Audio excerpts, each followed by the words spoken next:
do stuff. Yeah. Cool. Hey everyone, how's it going? My name is Tristan, and I worked out at Bangor for a little bit. I lived out of Bangor for a bit. I live in Herman now, but I do a lot of volunteer work in the area, and I want to contribute where I can. Roger Applegate. So I live in Bangor. I live right in this project area, in a little forgotten area that people don't know about. Some people don't, including the post office, who delivers maybe once or twice a week to our house. But anyway, so I'm here. My uncle-in-law passed away, was on the original committee that put together this document that was sent out to her. One of the members of that committee. So, and there's been no participation since. He was off that original committee, and so I've decided to try to represent us. I am Bernard Canavan. I live in Levant, but work here in Bangor. I manage the Comfort Inn over in the mall area. Hi, I'm Sarah Aranita, and I live in Bangor, and I'm a business and landowner over in the mall area that is directly adjacent to the marsh. I'm Cindy DeBeck. I was right from the get-go, landowner, and termed out twice, and now I'm back home. You're also planning analyst for the. Jane Bragg, and I'm a Bangor citizen. I've been on this commission. And I'll just start with my thoughts on the club. Nice to meet all of you. I think everybody, I'm just gonna try to close the door a little so it's a little quieter.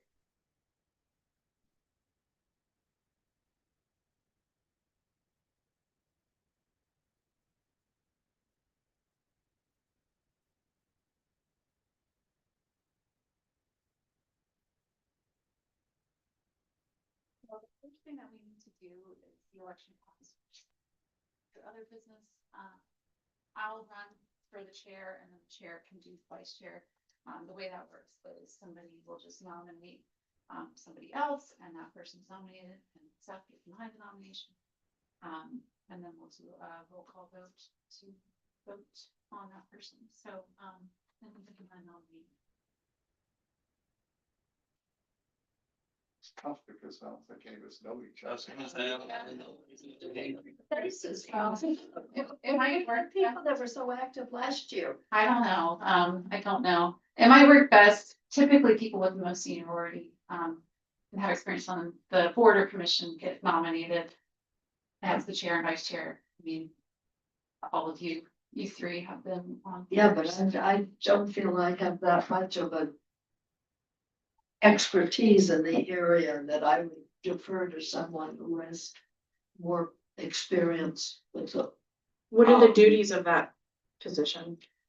It's really just to kind of run the meeting and like introduce an agenda item. For this commission, because you're not a regulatory commission, you're just advisory. It's really pretty simple. With the planning board or historic preservation, I mean, you have like a whole introduction and you'll call on the public and stuff like that, but we never have meetings like that. So I think it would just be introducing the meeting and introducing an agenda item. I think it would be straightforward. So Do you know if that's the person who's supposed to be joining? yes, sorry, we do have one more person.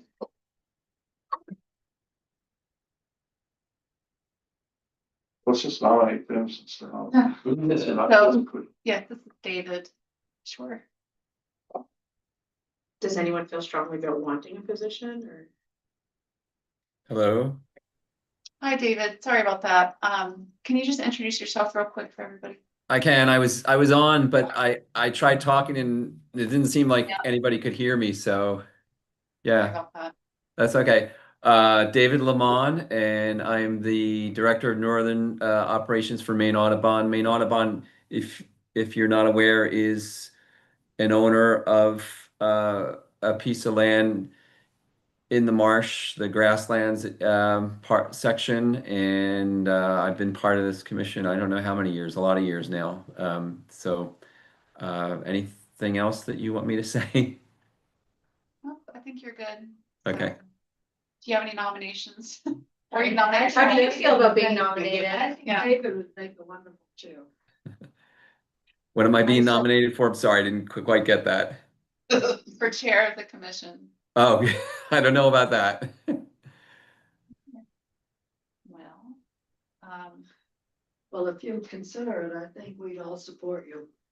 I don't think it would be a very big role, like I was saying.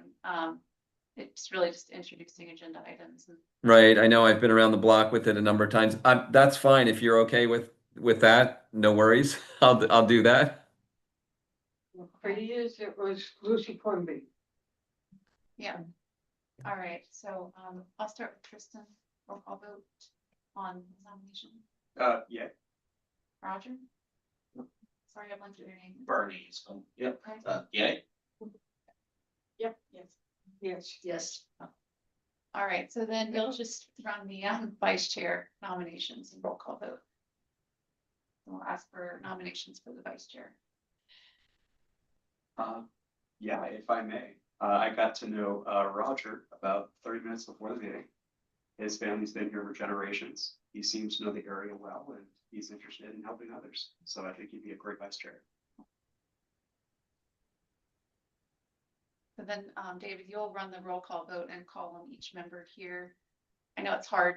I could just do it, honestly. You can do it. It's hard on It's Zoom. like, right? It Yeah. is. I apologize. I have to be on Zoom today, but I had another back-to-back meeting. There's no way I could have gotten there. But yeah, if you could do that, Angie, that'd be great. Yep. All right. So David, I'll just start with your vote. Yes. Okay. Interesting. Yeah. Bernie. Yes. Sarah, and yes. All set.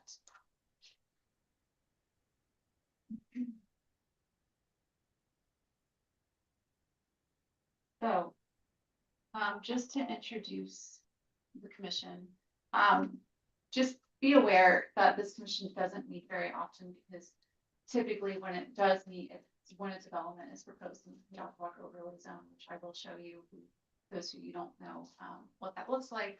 But like last year, we only had one development proposed there. Maybe we'll get two, maybe we'll get none. In the past, and Cindy would know better than I would, when this commission was first developed in 2005, there was a lot of development going on out there, which is why the commission came up with the first place the task force was done, because there was so much happening. But now at this point in time, like a lot of it has been developed already. And we don't really see like big box stores going in general. We see a lot more infill, people taking up empty spaces and buildings. So, and then on top of that, we do have, the zoning also contributes to that, because outside of what's currently designated shopping commercial service, general commercial and services are our two intensive commercial zones. Most of it is rural, residential, and agriculture. And we have a growth boundary, which I'll show you, that was designated in our comprehensive plan. And it basically just outlines where the current development is, and then past that, that's outside the growth boundary. So those are kind of limiting factors on development there. But the other thing that we have the commission do is when we are doing, like when we did the comprehensive plan, we took that before the commission, had some listening sessions. Now we are working on updating our land development code to align with the comprehensive plan. And we did a session with Penjajawoc, it was up in 2024 now, to talk about that. We are anticipating having a new draft code come out at the end of March, hopefully. It'll go through a couple iterations, so we'll have staff review that first, and then we'll come out with a public draft. And at that point in time, we'll bring before this commission, planning board, council, all those entities, and so that we can really get your perspective and feedback on that new code. And any other ordinances that we might put forward that relate to the Penjajawoc overlay zone, we would bring to this commission for your review. And if there's a management plan, like we just recently finished Penjajawoc watershed-based management plan, and we Rich May, who is a stormwater person, he came before the commission too to talk about that. So anything planning related, that was Chuck, you all have feedback on. And then the other aspect of what the commission, one of the commission roles is public education. So, at this point in time, you know, with the staff time that we have, like the limit of what we do is we send out letters to new owners in the Penjajawoc overlay zone, whenever a new sale happens. But we also just sent out a mass mailing last year, I think it was around March, to all owners. And I think we would probably do that again this year too, just to educate them. And I include that letter in your packet, educate them about, you know, environmental. So it's when you live next to the marsh and things like that. If you all, as the commission, want to do further public engagement events, you're welcome to do that. I will say, you know, if you, as like per open meeting law, when 3 or more members meet, it's considered a public meeting, so we would have to arrange that. But you all can also do things on your own too. So, are there any questions about any of that? Okay. So, again, you know, you may not meet, if there's not a development this year, you may not meet on that, but I do anticipate you meeting at very least on the draft right for you. Let's see. Oh, and then the other thing too, you know, the task force plan and the ordinance for the Penjajawoc Marsh does talk about potential land purchases. Of course, with the willingness of the owner, if they want to sell to the city. With a TIF that was apparently developed back in 2005 when the whole commission was created. So there is money in that TIF fund. However, it, you know, it would take staff, a lot of staff time to do a land purchase or a conservation easement. So we haven't really pursued that at this time, but it is something that's on my list. And this commission would be the commission that reviews any potential land purchases, conservation easement. And if you read through that task force plan, it gives some guiding principles for what we would look for, some priority areas that we would do that for. But I just wanted to mention that. So. The TIF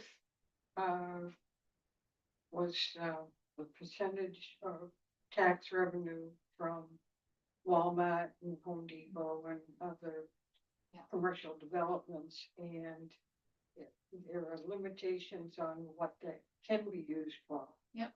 Such as services, it can be used for services and access. So just reading what the code says on that, management fund established. It says this fund shall be used for the purpose of acquiring property, conservation easements, public access easements, water quality improvement projects, and other public improvement projects that may benefit ecological, recreational, and water values. Those are the general functions.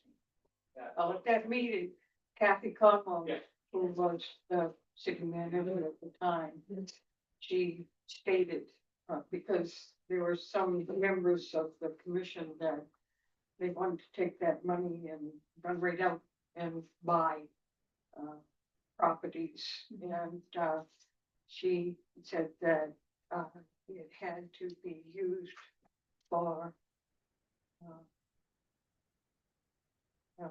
services for commercial properties and access roads and stuff like. She said that it was state law. I have to look into that, because that would be kind of contrary to what the ordinance is saying. Right. So might want to double check that. Yeah. Because it caused a little bit of uproar at that meeting, and I just kind of sat there and watched what happened. Yeah, I'll look into that. So that fund, is it like an open fund that's accessible when you have a proposal, or does it have to then be budgeted? It would have to be budgeted. Yeah, so we have like a downtown tip. That's the one we mostly use, and the council approves a budget for that every year. I think the trail system that they did the trail from Hogan Road east and Main community college and coming out on the Stillwater Avenue. There were funds that were used from the TIF for the trail system. Interesting. Yeah, so I'll look into that more, but again, it's kind of on the back burner right now, just because we don't have staff to really handle that. So, anyway, so I want to show you all, Penjajawoc overlay with me 5.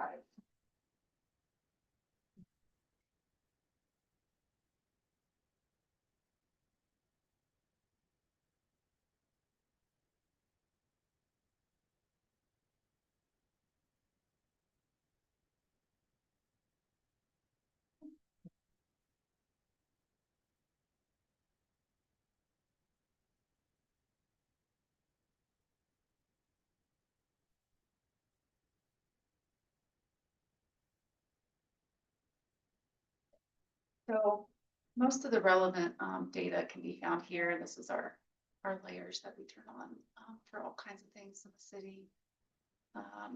So this is the Penjajawoc overlay zone. So you can see it takes up a pretty large area here around the marsh. So any new development that happens in here has to come before this commission. And you can also see our zoning on here. This is our current zoning.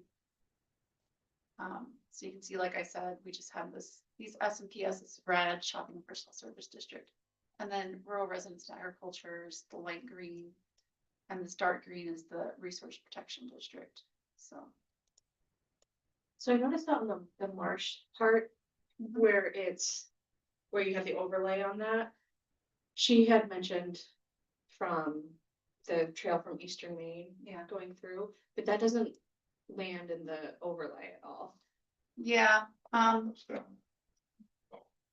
only thing I can think is if it's in the Penjajawoc watershed, maybe they qualified it that way. Because I think this also states the Penjajawoc stream, and the Penjajawoc stream comes through here. So anything that benefits that or relates to that. So I don't know. I would have to look into that because I don't know for sure what happened there, but it could be in the Penjajawoc watershed. Cause I know next to between the Comfort Inn and Wendy's and Starbucks and Books A Million, there's that overflow, I guess, watershed where it's green on this map, but it's not part of the overlay. So is that, yeah. Yeah, so this is the stream protection district. This is the Penjajawoc stream. And yes, the Penjajawoc overlay doesn't cover this area. But again, like when you read the ordinance, it refers to not just the Penjajawoc Marsh, but it also refers to the Penjajawoc stream. So that would be part of. Yeah. Also, you're showing our property as being commercial. That right there. We never applied to have that be commercial. It's still rural, residential, and agriculture. Okay. Yeah, I wasn't here. I don't know when that would have changed. I don't know when, who colored that in, but it's still rural, residential, and agriculture. Okay, let me look into that, see what happened there.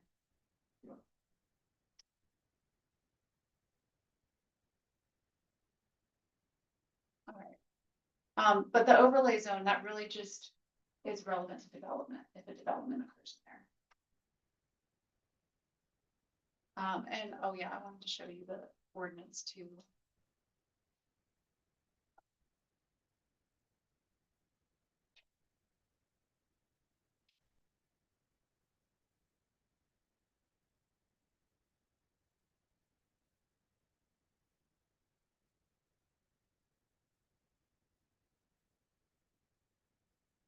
Yeah, so this goes over, the process with developers and everything.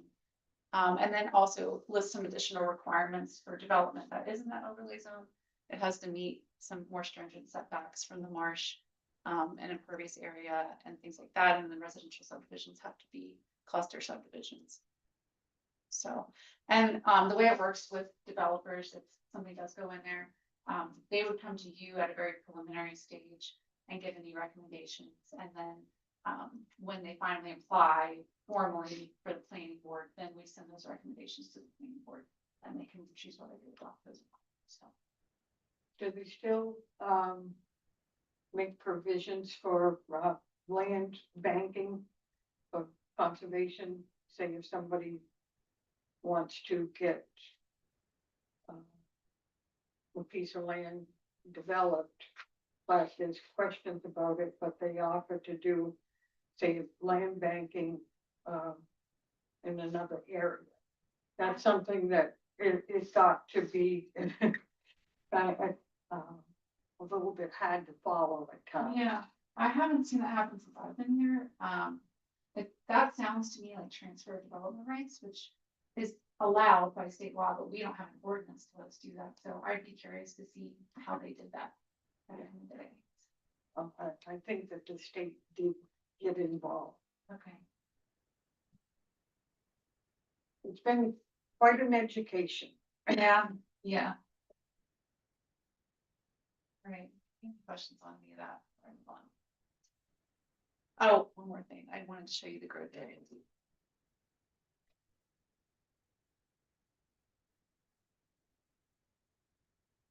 Okay, so this is the growth boundary designated in our comprehensive plan. So like I said, it really just follows current development in this area for the most part. So the future land use areas, I think that's on there too. It's designated in this area to remain rural residential outside the growth boundary.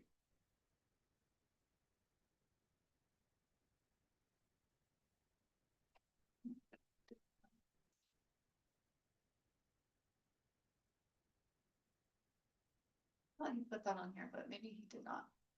If anybody wants to see that, actually, I can just pull it up on our comments. There were projects on Essex Street that came before the commission too. You mean like out here? In this area? No, I said Yeah.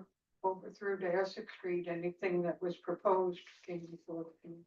Yeah, because the Penjajawoc overlay does extend out to six, so that makes sense.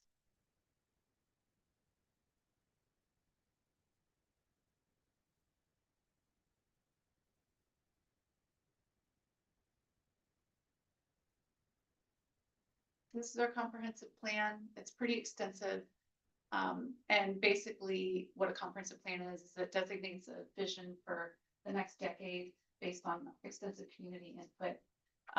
And, you know, current demographics, current land use, things like that. And then one of the most important parts of the comprehensive plan is it does designate that growth boundary and future land use areas. So this is the future land use plan and the comprehensive plan. And so you can see most all of this is designated as remaining rural residential and current open space. So, and then there's 50 policies that run the gamut from the environment to housing to the economy, historic resources and things like that, and then specific strategies that deal with those policies. Let me see if I can get there.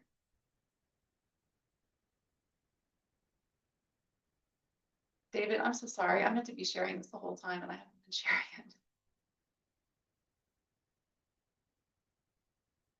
I'll run back through some of those things for you that I was talking about on the parcel viewer, but this is the comprehensive plan. Can you see that okay?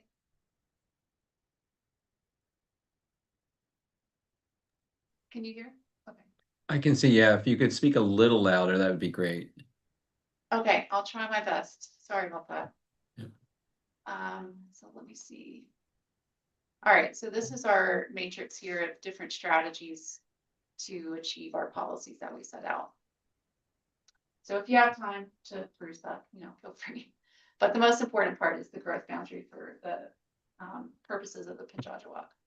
And David, I'll just run through our parcel viewer real quick. This is the growth boundary that I was showing in purple. And this is the Penjajawoc overlay with the yellow hatch.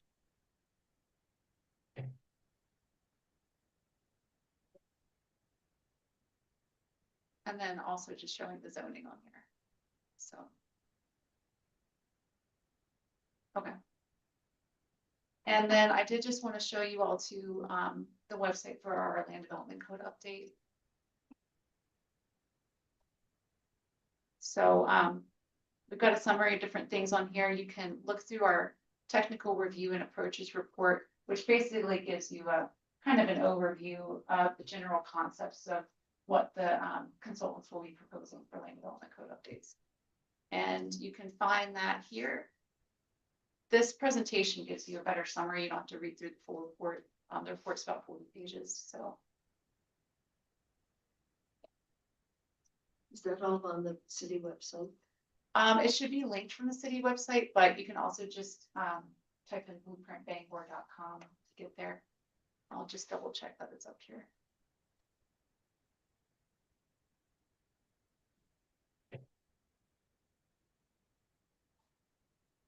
Yes, it's there. Blueprint. So, are there any questions on that?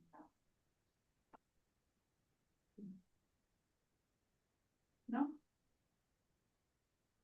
No. That's all I really had to go over. So just open the feedback or questions or anything. Also here for questions outside of the meeting too. So.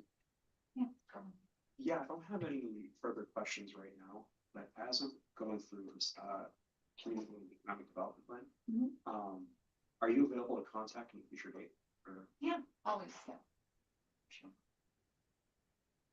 I'm curious about, last year, we talked about there were some changes being made there on Stillwater to that little business development, that, they were modifying the structure of that, of the building. Right.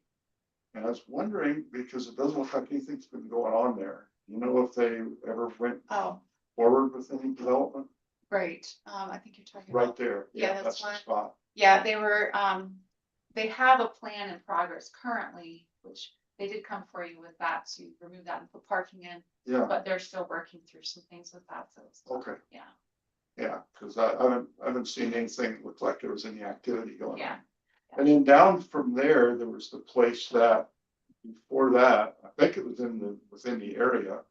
Maybe it was So- that spot, Yeah. yeah. yeah, so they did get land development permit approval for it, but they never began construction. So they actually have to come back again Wow. because their permit expired, so.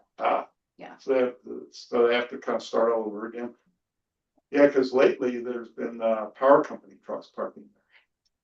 Yeah, that's Um, interesting. Using that, that's because that's almost like a parking lot. There's like a paved area right there. Well, they said that they were going to do something this year, so we'll see what they do. Was that the Little Angels daycare and the Wood? Yeah, probably. Because he was on the commission for a couple of years. Jim Parker, Yeah. Yeah. Um, that's history. yeah, he was gonna do a co-living dormitory there, so. Yeah, that's what was going in there. Yeah. And is that what's on hold? Yeah, I mean, I don't know why, what the holdup is. in. Probably the economy. Maybe so. Yeah. So I have a question, going back to some like the improvement and stuff, is it our responsibility or if we have things that to improve the marsh or to I don't want to say to do something with it, but is that in the scope of our committee or? I guess, what do you mean? So I just keep thinking about how way back in like the early 90s, the area between the Comfort Inn and Wendy's and Books A Million, that actually was like a little walking park. And they had benches down there and it was all maintained and mowed and people could go and actually like enjoy and walk trails down there. And that's since been overgrown and neglected. And I don't know if that's something that we would. It's where they have some of the sediment ponds. Yeah. Yeah. William Perry, the city forester. He kind of maintained that and planted bunch of pine trees. Yes, out there. yes, and then the Comfort, it was a Hampton Inn at the time, they took over maintaining it when the city stopped. And then it just, it was too much for them to maintain, and so they just stopped. So now it's completely overgrown, but there was like beautiful benches down there and. Yeah, I have to look back. I think, you know, when it talks about, public access and things like that, it's more so referring to the marsh itself and not so much areas on that side of it. And then the other thing too is like, you know, if the city did want to make it into a public space, it would be something else they have to maintain. And I don't know if we have capacity, I have to talk to Parks and Recreation about it, but just. Like he treated it kind of as a pet project. Yeah, he's gone now. Yeah. Yeah. I just didn't even know if that was something within our scope to even investigate or look into or, We can make recommendations. okay. Yeah. You can make recommendations. Yeah, bring it up at a meeting and, make recommendations and, then it gets forwarded to the planning. It gets forwarded to city council, then sometimes it comes back to planning, but you can get it in the scope. Okay. At the end of the day, you know, we're limited by staff time and city funds, so, but, yeah. You can have some.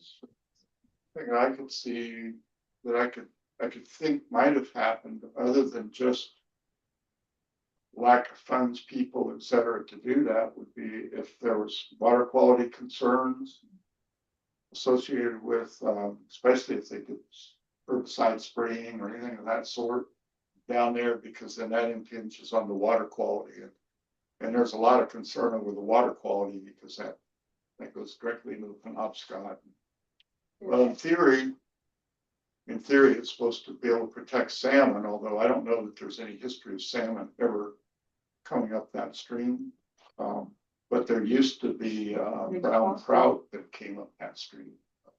The lower part of it, down on the other side of the interstate. We tried stopping it with trout, Yeah, but, yeah, no, I think the eels drove them out yeah. and, Probably not a good place for fish. It's definitely not salmon. I don't think there's ever any history of it, but the water quality is the real concern. At Taking one time, quality of the water. at one time we had a stream team. And we had a section of the stream that we would go out and take samples. And they would go to, the gentleman that was heading up the stream, he was part of the DEP and, Fish and Wildlife. And,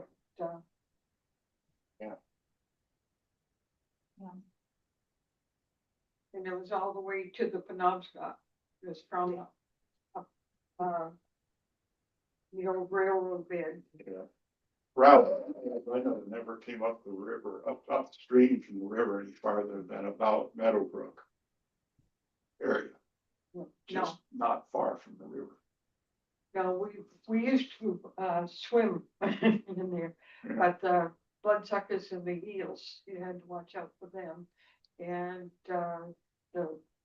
they stocked it with trout right off from the bridge going into our property. And they didn't survive because of basically we called it trash fish. Yeah.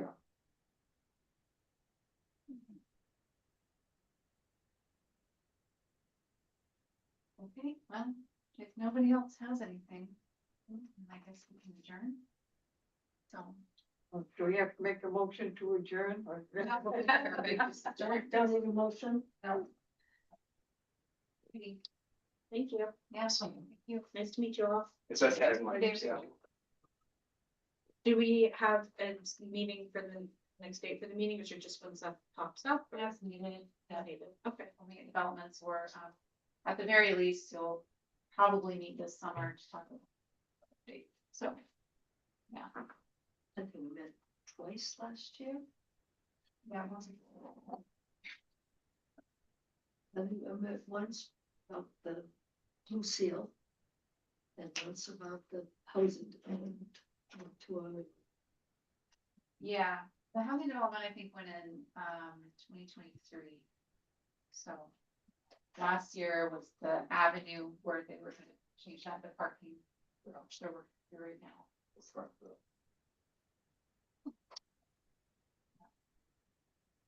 I keep getting people trying to buy our property, but, I don't want to deal with them. The ones that have the solar arrays.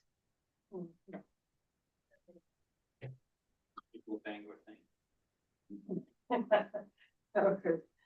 I got a real good education in the solar arrays when Rudnicki's wanted to put them on their property out the Gilman Road, and they are there.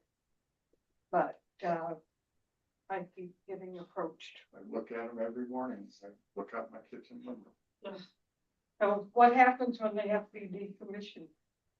Those Yeah, I guys don't are gonna I file don't have an answer to bankruptcy. that question, other than, in theory, the contract, specifies they have to remove everything.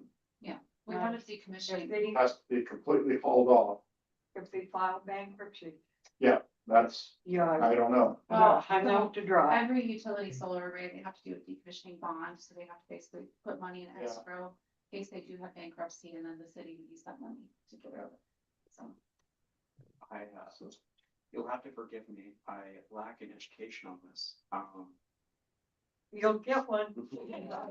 I didn't realize this was an issue with solar. Oh, yeah. After 20 years of toxic waste. I did not know that. Okay. And if they get destroyed somewhere during their life, they leach toxic chemicals into the soils and into the watershed. No, those panels, there's all kinds of stuff in there that you don't want going into the land. You see, I was always taught it was like green energy. Oh, Yeah. Are there panels in the marsh? There's someone, no, there's not. And, there's also toxic waste from fossil fuels. But, again, we have decommissioning bonds to, get rid of those if they were to file bankruptcy, so. I'll tell you, one of my pet, my goal is, veterans housing. And, so I'm getting as much education as I can on the veterans housing. We've got 73 acres here. And it's all good, high, dry. So, anyway. I appreciate that. All right, we're adjourned.